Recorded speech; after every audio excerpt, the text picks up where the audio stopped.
Today in the Grant Garage, we're not working on anything. I'm going to do a review. The one I decided to go with is this Ryobi 20-inch. This is the non-self-propelled one. There's the box still. That's part number for you.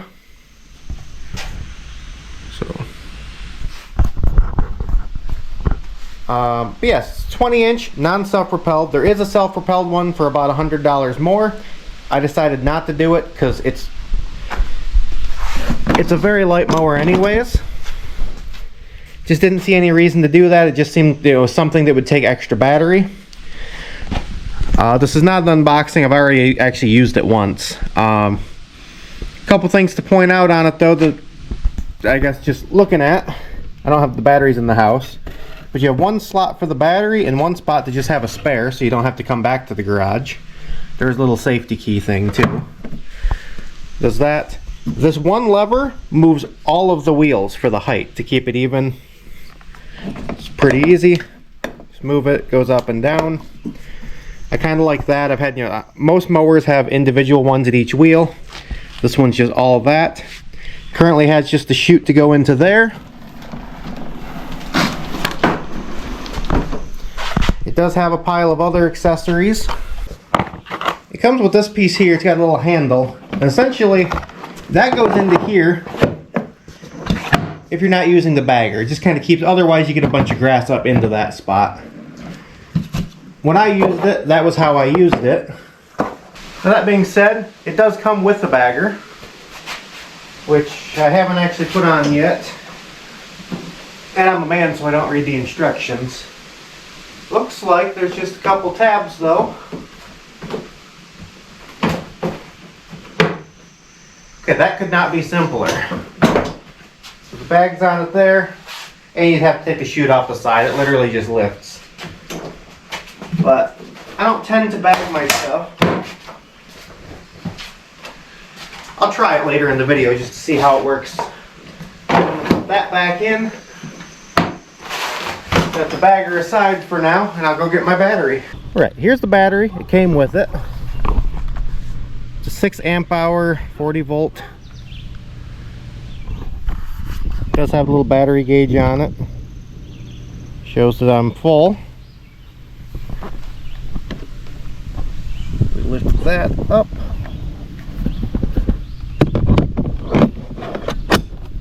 Battery's installed. Like I said, if you had an extra, you could go here so you could swap them mid-yard. I only have the one because that's all that came with it, and those are kind of expensive. I don't remember what, but I think it was like $200, and the whole mower with the battery was $300. Controls are very easy. But of course the safety as you're used to with any mower. Then you hold that button for a few seconds. And that's all the noise it makes. Really not all that bad. Release the handle, it shuts off. Now just for reference, because it claims to be about as powerful or more powerful than 150cc. So of course, my hand, I'm an average size male adult. I'm 6 feet tall and stuff. Not to tell you exactly how big my hand is, but close. And I waited too long to cut the grass. For reference, do this too. This is a GoPro on a 4-inch pedestal. That's my lawn mowing buddy. That's Otto. So yeah, I need to cut the grass for sure.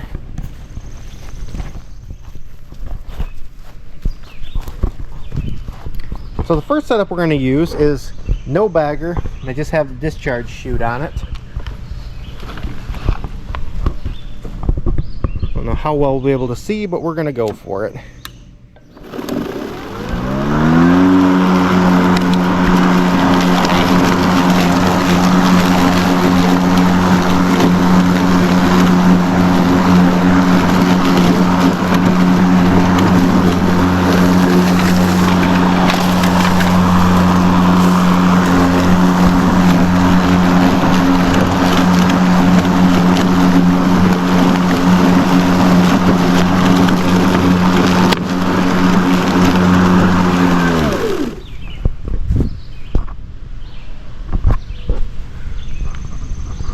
Looks like it did a great job.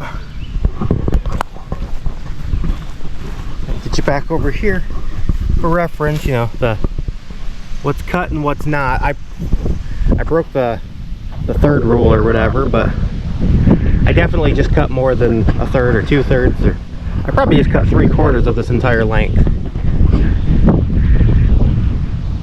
Does a pretty good job.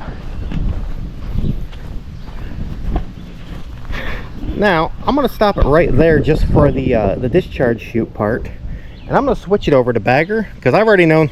I guess you guys don't, but you can see how good it cuts. I'm going to see how good the bagger works. Bagger's on, same thing.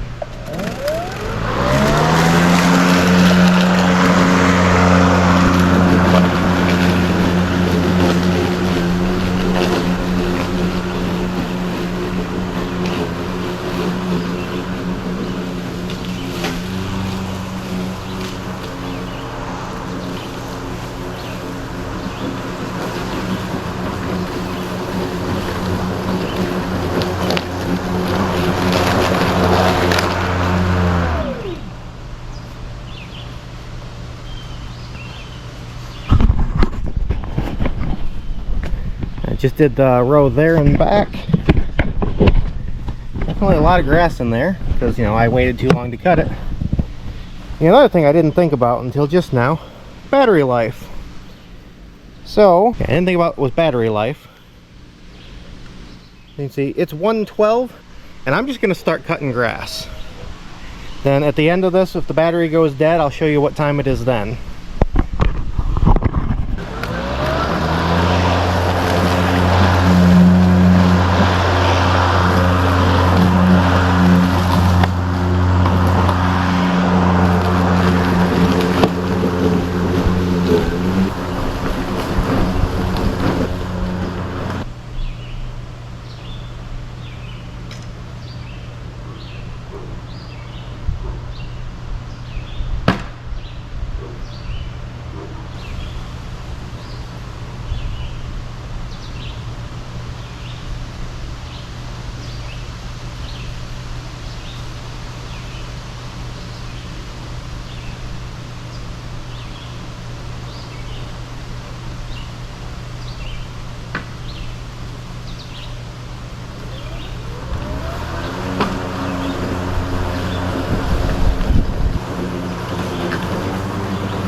The yard is cut. 1:31. I have to go back and see what time I started. I think it was like 1:12, so 15-20 minutes area. Okay, now for reference on the size of this yard is, yeah, there's a little bit of stuff kind of taken out of it. Not very much. The entire yard is about 80 by 120. And of course, this area here is the area I don't have to mow is probably about 10 by 15. That over there is pretty decent size. That's I believe that was 15 by 20 when I built it, and a little shed over in the corner, and even smaller shed over here. Still though, I would say we've cut every bit of 80 by 100, you might as well say. Let's go in here, pull out my battery. Still got 3 dots out of 4. Not terrible, really. This is the 6 amp hour, remember. There are smaller batteries. This one came with the mower.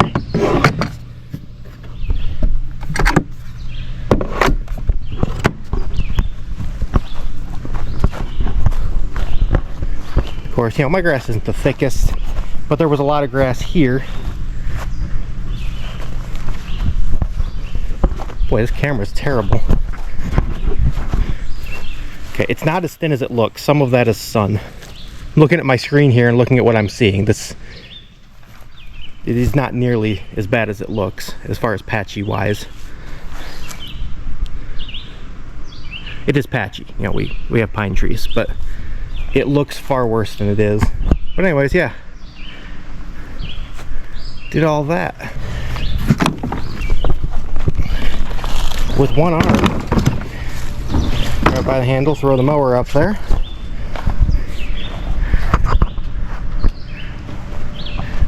Okay, things I've noticed. When the bag starts getting full, it does this. So there's not like a strap or anything to support this right here. It inflates while it's good, but once it's starting to get full, it starts to do that. I still need to empty that. It doesn't hold very much. If you thought that you were going to be bagging quite a bit, you might be disappointed. You saw how tall my grass was and how big this here is. And it was, I mean, probably every 3 or 4 rows I had to empty it. So that's probably the biggest downside of it. However, any other time that if I wasn't doing a review for all of you, I wouldn't have the bagger. I typically don't bag mine, so that's not an issue.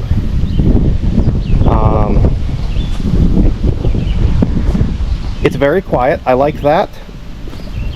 I like this, that it adjusts all of those at once. Like I said, it's real easy to start. Hold the handle, push the button, release the handle to shut it off. All that works pretty well. All in all, I'm going to say it's a good mower. So I told you the size of my yard. All of that, it cut with 1/4 of the battery. I know as the battery gets older, that will probably go down a little bit. I don't know how long though, because there's nothing I can do in the scope of the time that I'm taking this video in. But I will say, I recommend it. So, yeah, the only bad thing is the bagger. I recommend it. It's a good mower, nice and quiet. Plenty powerful. Something I didn't mention, if you get into real heavy grass where it would bog down a mower and the governor has to kick in on a gas engine, this one here kind of has the same thing. It senses the load on the engine and it takes the RPMs up to take you right through it. Something that I'm not worried about, but potentially somebody might be, is it's all plastic. That's perfect for the average suburban lawn or something. I tend to hit a lot of sticks because I refuse to pick them up. I've hit some pretty big ones with it and it's not damaging it, but it potentially could. It is plastic. And once again, that'll probably get worse as it ages too. But it was about $300, which in my area is basically what lawnmowers cost for the gas or the. So I'm going to recommend it. Once again, Ryobi 40 volt, 20-inch push, non-self-propelled. I recommend it. So, thanks for watching the Grant Garage. Like and subscribe if you'd like to, and we'll see you next time.